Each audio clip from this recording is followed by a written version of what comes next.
तो जैसा कि लास्ट एपिसोड में हमने देखा था कि लीजिंग नाम के बंदे को डोशियन पिक के फाउंडर उसे अपना डिसाइपल बना लेते हैं। साथ ही साथ चांगशा भी इस बंदे की हेल्प करता है ताकि वो फ्यूचर के कॉन्सिक्वेंसेस को बदल पाए। इतना ही नहीं, वो स्पिरिट पर्ल को भी अपना डिसाइपल बनाकर उसे विच क्लैन में ले गया ताकि वो इस बच्चे के सॉफ्ट नेचर को बदल पाए। और इस काम में विच क्लैन के लोग भी चांगशा की मदद करने लगे, जिसके बाद चांगशा ने स्पिरिट पर्ल को विच क्लैन के हॉन्टेड हाउस में फेंक दिया ताकि वो बच्चा खतरे का सामना करके एक खिलाड़ी बनकर बाहर आ जाए। तभी वहाँ की जमीन पूरी तरह से शेक होने लगी क्योंकि वहाँ पर ब्लड सी ओपन हो रहा था।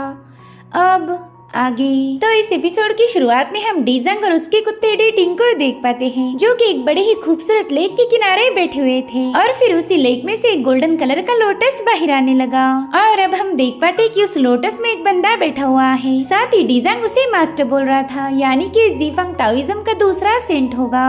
गाइस, इतने दिनों तक हमें बस जीफंग टाओइज्म का जुंटी दिखाया गया, मगर ये उसका सीनियर ब्रदर था। वही दूसरी तरफ चांगशा कह रहा था कि जरूर से ब्लड ऑफ सी में कोई गड़बड़ हो रही है, इसलिए वो विच क्लैन के जज को हुक्म देता है कि जल्दी से अपनी सिपाही भेजकर उस पूरी जगह को सिक्योर कर दो। हम यहाँ पर बिल्कुल भी कोई रिस्क उठाना नहीं चाहते। तो वो लोग तुरंत ही वहाँ से रवाना हो गए। साथ ही साथ चांगशा देखता है कि मच्छरों की रानी कांगपिंग उसके टेम्पल में पहुंच चुकी है। वो चांगशा को कोई खबर देने आई थी। तभी चांगशा उससे कहता है कि ग्रेट कैलामिटी होने वाली है। एक ऐसा वक्त है जहाँ पर हमें काफी ज्यादा केयरफुल रहना होगा, इसलिए मैं नहीं चाहता कि किसी इम्पोर्टेंट बात के अलावा तुम मुझसे मिलने आओ, इस तरह से तो तुम पकड़ी जाओगी। जीफंग टाओइज्म के खिलाफ का तुम मेरा हुक्म का इक्का हो और मैं इसे ऐसे ही खोना नहीं चाहता। तभी कांगपिंग उसे बताने लगी कि जीफंग टाओइज्म के सेंट ने मुझे उनके स्पिरिचुअल बीस्ट का लीडर बना दिया है, लेकिन इससे कोई फर्क नहीं पड़ता क्योंकि मेरा दिल तो हमेशा ह्यूमन रिलीजन से ही बिलोंग करता आया है। भले ही मैं एक डीमन हूँ, लेकिन मुझे ह्यूमंस काफी ज्यादा पसंद है। वेल, यहाँ पर कांगपिंग को पूरी की पूरी ह्यूमन रेस नहीं बल्कि सिर्फ एक ही ह्यूमन पसंद था, जो कि है महान सेंट जुआन। इधर चांगशा भी काफी ज्यादा खुश हो गया था कि उसकी जासूस को जीफंग टाओइज्म में तरक्की मिल गई। वो कांगपिंग से कहता है, मुबारक हो, तुम अब अपर रैंक पर पहुंच चुकी हो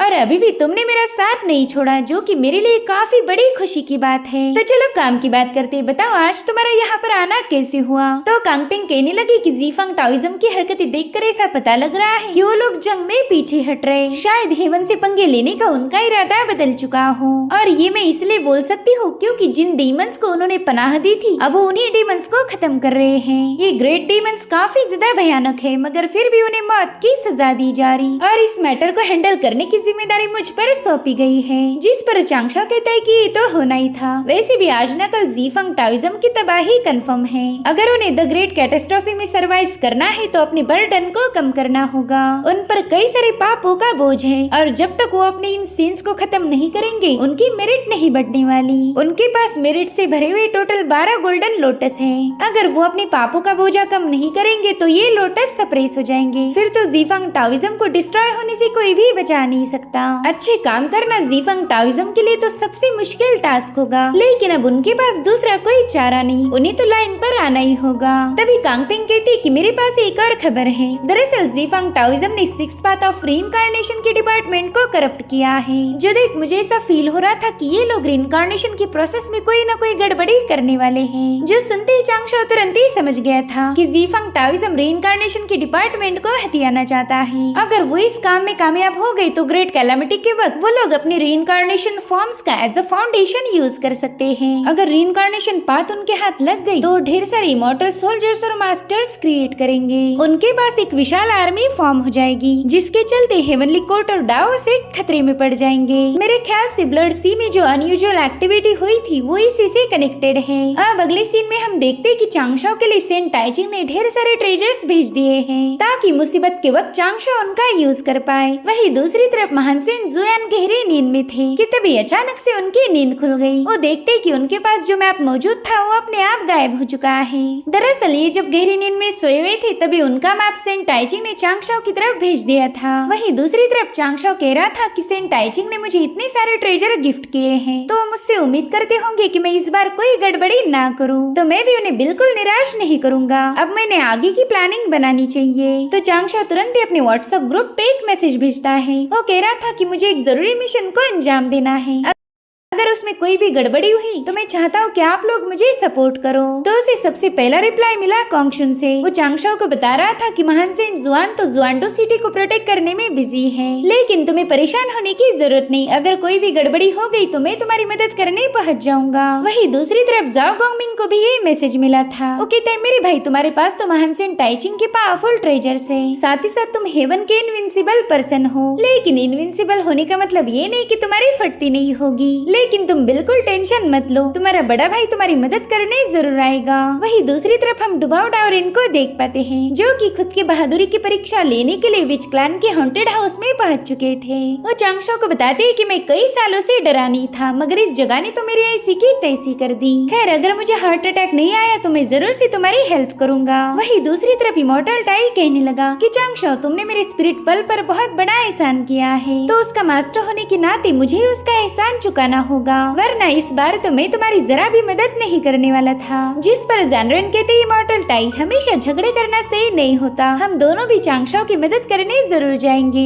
वहीं पर येलो ड्रैगन कहने लगा कि चांगशाओ ने तो इस बार कई सारे लोगों को इनवाइट किया है, तो जरूर से मसला भी बड़ा होगा। और तभी चांगशाओ को युन शाओ का मैसेज आ गया। वो कह रही थी कि मैं जानती हूँ तुम मुझे इस मैटर में इन्वॉल्व नहीं करना चाहते, लेकिन इससे कोई फायदा नहीं होने वाला, यहाँ पर बस हेवंस की चलती है, इसलिए मैं भी तुम्हारे ग्रुप में शामिल हो जाऊंगी। उतने में ही एक और बंदी का मैसेज आया, जो कि फ्यूचर में गोल्डन स्पिरिट गॉडेस बनने वाली थी। वो चांगशाओ से पूछती कि बताओ फिर तुम्हारी क्या प्लानिंग है, हम डायरेक्ट अटैक करेंगे या फिर स्नीक अटैक। तो चांगशाओ ने तुरंत इस बंदी की प्रोफाइल ओपन की। ये जाई टाओइज्म के 4 टॉप डिसाइपल्स में से एक है, साथ ही साथ वो जाओ गोंगमिंग से भी काफी ज्यादा क्लोज थी। तो उसी वक्त चांगशाओ को कुछ पुरानी बातें याद आने लगी। दरअसल ये बंदी जियांग जाओ गोंगमिंग से बेइंतहा मोहब्बत करती थी, लेकिन मसला तो ये है कि जाओ गोंगमिंग के दिल में इसके लिए जरा भी फीलिंग्स नहीं। हालांकि जाओ गोंगमिंग ने अपनी तरफ से पूरी कोशिश की थी कि वो जैसे तैसे जियांग को पसंद करने लगे, लेकिन बाद में उसे रियलाइज हुआ कि वो दोनों तो एक दूसरे के लिए बिल्कुल भी सुटेबल नहीं है। तो उसने जियांग को साफ साफ बता दिया कि मैं तुमसे प्यार कर ही नहीं सकता,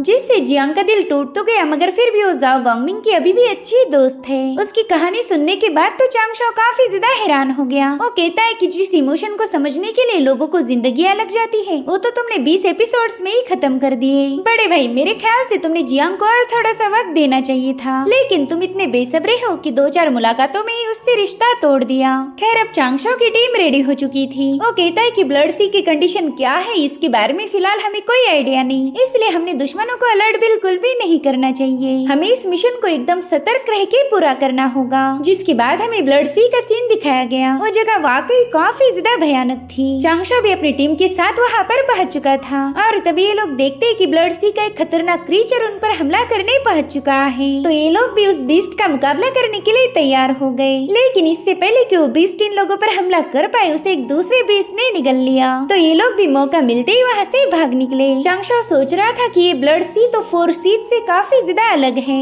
इस समंदर में न जाने कितने ही पावरफुल डिमोनिक बीस्ट ने पनाह ली होगी। तभी जानरेन कहते कि जब ये दुनिया क्रिएट हुई तभी से ब्लड सी एग्जिस्ट करता है। ये समंदर इसी दुनिया के साथ क्रिएट हुआ था, और तब से लेकर अभी तक जितनी भी इस दुनिया की इम्प्योरिटीज है ये सारी इस ब्लड सी में समाती गई, जिसके चलते इस समंदर में मौजूद हर एक रेस एक्स्ट्रा ऑर्डिनरी पावरफुल है। यहाँ की डिमोनिक बीस्ट की पावर्स का तो हम अंदाजा भी नहीं लगा सकते, इसलिए हम उनसे जितना दूर रहेंगे उतना ही हमारे लिए बेहतर होगा। जिसके बाद ये लोग देखते हैं कि उसी इलाके में कैरी मौजूद है, और असुरा क्लान के कई सारे लोग उस एरी की तरफ आगे बढ़ रहे थे। तो चांगशाओ ने तुरंत ही विंड स्पीच टेक्निक को एक्टिवेट कर दिया। इस टेक्निक की मदद से ये लोग असुरा क्लान की सारी बातें चुपके से सुन सकते थे। असुरा क्लान का लीडर कह रहा था कि मास्टर डिजांग से हमें पैगाम मिला है, उनके हिसाब से ब्लड सी में जितने भी चेंजेस हुए हैं उसकी खबर वाटर गॉड को मिल चुकी होगी, इसलिए हम बिल्कुल भी रिलैक्स नहीं रह सकते, वरना वाटर गॉड हम पर अटैक कर देगा। साथ ही साथ असुरा क्लान की प्रिंसेस अपने साथी से कहने लगी कि मैंने उस वाटर गॉड की काफी तारीफें सुन रखी है, वो बंदा तो एक नंबर का लुच्चा लफंगा और धोखेबाज है, उसका दिल तो इस ब्लड सी की गंदगी से भी ज्यादा मैला है। वो भले ही खुद को गॉड बोलता होगा, लेकिन मेरे ख्याल से वो बस एक गंदा बदबूदार शैतान है।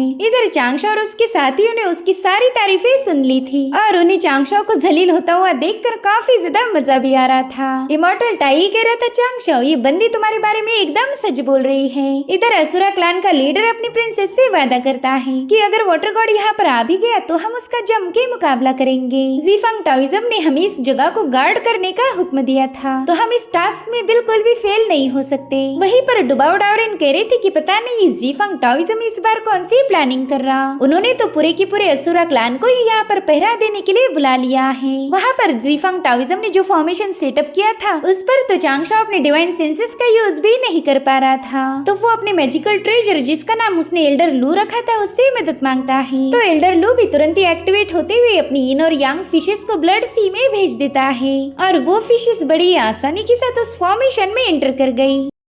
इधर टाई कह रहा था कि जीफंग टाओइज्म ने यहाँ पर सेज लेवल का फॉर्मेशन सेटअप किया है, साथ ही साथ उन्होंने इस पूरी जगह पर कड़ा पहरा भी लगा दिया। यहाँ पर वो जरूर से किसी इम्पोर्टेंट मिशन को अंजाम दे रहे हैं। तभी जियांग कह रही थी चलो फिर अभी हम उस फॉर्मेशन पर अटैक करके जीफंग टाओइज्म की सारी प्लानिंग को समझ लेंगे। तो ज़ाओ गंगमिंग कहता है जियांग मैं भी तुम्हारे साथ चलूंगा, हम दोनों मिलकर उनकी प्लानिंग चौपट कर देंगे। अब वो ऐसे जाने लगे कि तभी चांगशाओ उनके रास्ते में आ जाता है। वो उन्हें बता देता है कि ये मैटर रीइंकार्नेशन से रिलेटेड है और इसे जीफंग टाओइज्म ने कई सालों पहले ही प्लान किया था। साथ ही फॉर्मेशन इतना सिंपल तो हो ही नहीं सकता, इसलिए मैं नहीं चाहता कि आप दोनों अपनी जान को जोखिम में डालो। हमें यहाँ पर काफी ज्यादा केयरफुल रहना पड़ेगा। जिसके बाद चांगशाओ अपने सारे ट्रेजर्स को एक्टिवेट कर देता है, जिसमें था टाइचिंग डायग्राम, शुआंग हुआंग टावर और लैंड फ्लेम लाइट बैनर। इन पावरफुल ट्रेजर्स को देखकर तो ये सभी लोग चांगशाओ की तारीफें करने लगे। तो चांगशाओ की तैयारी रुको जरा, आपने अभी तक मेरा आखिरी ट्रेजर देखा ही नहीं। जिसके बाद एक फ्लास्क को बाहर निकाल लेता है। चांगशाओ कहता है कि मैंने एक बहुत ही शानदार प्लानिंग बनाई है, लेकिन उस प्लान को एग्जीक्यूट करने से पहले आप सभी को इस बॉटल में जाना पड़ेगा। जिस पर टाई कहता है चांगशाओ इसे सतर्क रहना नहीं बोलते,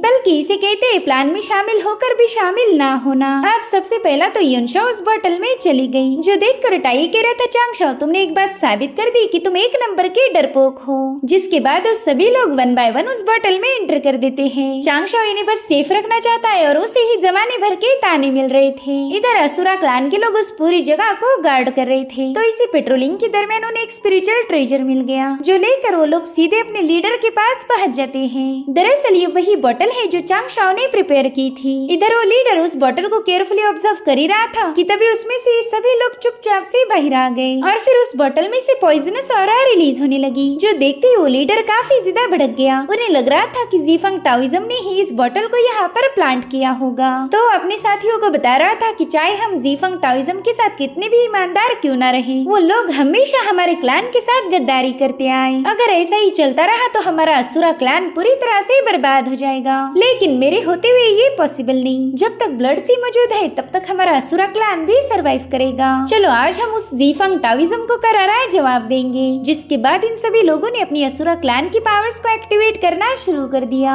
जिससे उस पूरी जगह पर रेड कलर की इवल ऑरा रिलीज होने लगी और अब असुरा क्लान ने उसी शील्ड पर अटैक करना शुरू कर दिए जिसे गार्ड करने के लिए उन्हें यहाँ भेजा गया था। वहीं पर हम गॉडेस हाउटू के डिजायर वाले फॉर्म को देख पाते हैं, जो कि इन सभी को बता रही थी कि अगर तुम्हें बदला लेना है तो इस फॉर्मेशन को ब्रेक कर दो। जिसके बाद हमें एक बहुत ही खूबसूरत जगह दिखाई गई, जहाँ पर चांगशाओ अपने दोस्तों के साथ वाइन के मजे लेते हुए ब्लड सी का तमाशा देख रहा था। ज़ाओ गंगमिंग हंसते हुए कहने लगा कि छोटे भाई तुमने मुझे एक बार फिर से इम्प्रेस कर दिया। तुमने बड़ी ही चालाकी से गॉडेस हाउटू के सभी इमोशंस का यूज करते हुए असुरा क्लैन को जीफंग टाओइज्म के खिलाफ भड़का दिया। असुरा क्लैन हमेशा किलिंग की पाथ को फॉलो करते आया है, इसलिए उनका अपने दिल पर जरा भी कंट्रोल नहीं। अगर उन्हें थोड़ा सा भी उकसाया जाए तो तुरंत ही इन्फ्लुएंस हो जाते। जिस पर ज़ैनरिन कहते हाँ तुमने एकदम सही बोला, इमोशनल पावर का रेजिस्टेंस ही उनके पास मौजूद नहीं है। भले गॉडेस हाउटू के इमोशंस ने असुरा क्लैन को तो हैंडल कर लिया, मगर हमारा येलो ड्रैगन अब मुसीबत में फंस चुका है। पिछली बार हमारे येलो ड्रैगन ने गॉडेस हाउटू के इमोशन से पंगे लिए थे, तो आज वही इमोशन उसे दौड़ा दौड़ा कर पीट रही है। इधर येलो ड्रैगन कह रहा था मेरी माँ तू मेरा पीछा छोड़ दे, मैंने आज तक कभी किसी लड़की का दिल नहीं दुखाया, तो भला मैं तुम्हारे साथ ऐसा क्यों करूँगा।